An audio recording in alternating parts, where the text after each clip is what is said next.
అందరికీ నమస్కారం. ఇప్పుడు మనము అవ్వకైతే పూజా కార్యక్రమం అయితే చేసేసాం కదా. ఇప్పుడు మనకి భజన కార్యక్రమం చేయడానికైతే మన గుమ్మయ్య గారిపల్లి నుంచి అవ్వ వాళ్ళు తాత వాళ్ళతో వచ్చారు. చూడండి, వీళ్ళు భజన మండలి వాళ్ళు. చూడండి, ఇక్కడ ఇప్పుడైతే భజన కార్యక్రమం అయితే స్టార్ట్ అవుతుంది. మీరందరూ చూసి అందరూ అభిమానంతో ఎలా ఉందని మీ అభిప్రాయాన్ని కామెంట్ ద్వారా తెలియజేస్తారనేది నేను హృదయపూర్వకంగా అనుకుంటున్నాను.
అయితే మన అవ్వకు భజన ఇంతవరకు చేసినారు. కార్యక్రమం ఇక్కడ భజన కార్యక్రమం అయిపోయింది.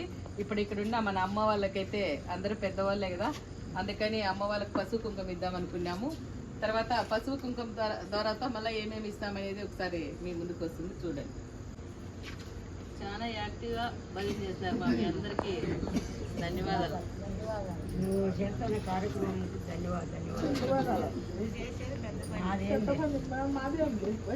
మీ పెద్దవాళ్ళు ఆశీర్వాదం మాకు.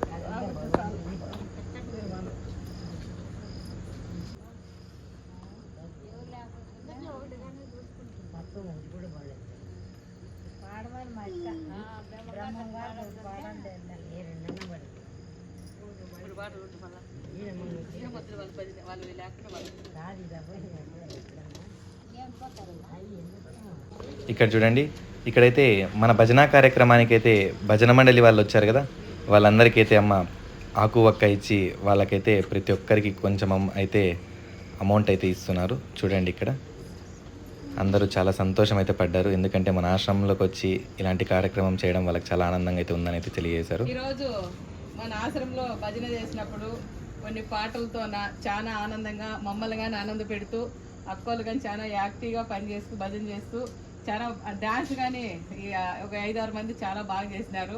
అందులో మా అవ్వ తాత బాగా డాన్స్ చేసినారు.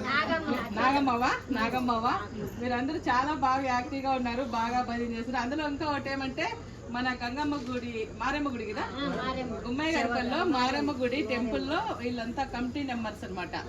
కాకపోతే ఈరోజు నాకు వేరే వాళ్ళకైతే నేను చిన్నమ్మ కథకైతే ఏర్పాటు చేశాను, వాళ్ళు నాకు మోసం చేసినారు. అంటే చెప్పినారు డేట్ పొరపాటు అయినది, నిన్న అనుకున్నారు, కాకపోతే మనకి ఈ రోజు అయినది. ఒకటి రోజు కన్ఫ్యూజ్లో పడినారు అనమాట చిన్నమ్మ కథలు, అందుకు రాలేకపోయినారు. నేను ఇక్కడ మారమ్మ గుడి పూజారికి అయితే ఫోన్ చేసినాను, నాకు బాగా పరిచయం స్వామి ఇక్కడ వస్తా అంటాడు.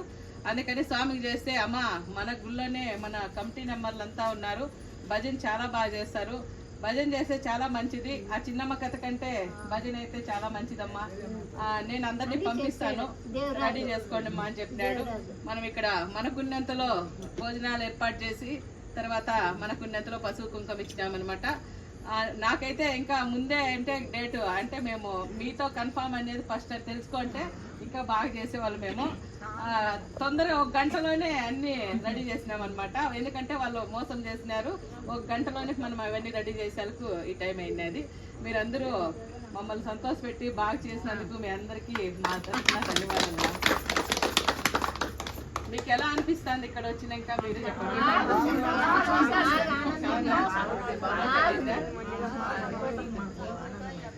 ఓకే ఓకే మరి అమ్మ కానీ అవైతే ఎక్కడో పుట్టింది, ఎక్కడో పెరిగింది. మా దగ్గర రుణం ఉందేమో, మేము ఆమెకు బాకీ చేసినామేమో తీర్చుకున్నామేమో తెలియదు, కానీ అవకు కానీ వేరే వాళ్ళ ఇంట్లో వయసులో ఉన్నప్పుడు అక్కడ ఉండి పని చేస్తూ ఉండేది. ఆమెకు కొంచెం మధ్యసింగ్ చేయాలకు ఆమెను మా దగ్గరికి తీసుకొచ్చి ఇచ్చినారు. ఆమె మా దగ్గరికి వచ్చినప్పుడు ఏం మాటలు రావు, అన్ని నోట్లో ఈగులు పోతా గలీజ్గా. అప్పటికి ఆమెకు స్నానం చేపించి ఎన్ని రోజులు అయిందో తెలీదు. ఆమెను చూసి మేమే ఎట్లబ్బాయి మనం ముట్టుకునేది అనే ఆ పరిస్థితిలో ఉన్నాం మేంగానే, నిజంగా చెప్పాలంటే.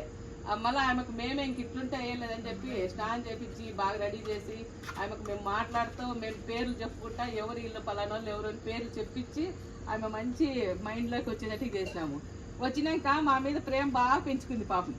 ఎప్పుడు నాకు నన్ను మంజు వచ్చా అనేది, నన్ను అయితే వీళ్ళంతా అమ్మ అంటే మంజు వచ్చా అనేది చాలా ప్రేమగా ఉండేది పాపము. ఏమీ తెలియదు మహాతల్లి. ఎప్పుడన్నా నువ్వు చనిపోతే ఎట్లా అంటే నన్ను చెప్పేది, నువ్వు ఉన్నావు కదా బూడ్సుకొని, కానీ నాకు ఆ భగవంతుడు ఆ దారి ఇవ్వలేదు నాకు, నేను అదృష్టాన్ని కోల్పోయినాను అనేది నాకు ఇప్పుడు వరకు బాధే. కాకపోతే మా బాబు ఉన్నాడు, బాబు అయితే ఆ కార్యక్రమం అన్ని చేసినాడు, నేను లేను ఆ రోజు. నేను ఏదో బయట పని మీద వెళ్ళినప్పుడు అట్లా జరిగింది.